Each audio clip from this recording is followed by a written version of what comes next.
প্রতিদিন সন্ধেবেলা কিছু না কিছু তো খেতে ইচ্ছেই করে, তাই না? তো আমারও তো আজকের সেরকমই মনে হচ্ছিল, তো আজকের বাড়িতে বানাচ্ছি ফুচকা।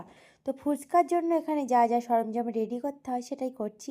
দেখো, আলুটা কেটে নিয়েছি, নিয়ে এখন সেদ্ধ করেও নিয়েছি। তারপর ভাজা মশলার জন্য এখানে একটু লঙ্কাটাও ভেজে নিচ্ছি।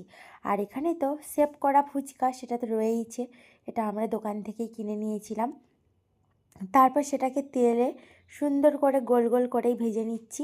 আর এরকম কে কে ফুচকা বানিয়ে খাও অবশ্যই জানিও কিন্তু। আর ফুচকাটা কিন্তু আমিই ভাজছিলাম, কিন্তু অতিরিক্ত কড়ার তেলটা গরম হওয়ায় ফুচকাটা খুব বেশি লালচে হয়ে যাচ্ছিল। অনেক দিন পরেই আমি ব্লগ ভিডিও দিচ্ছি, তো সবাই সবার পাশে থাকবেন।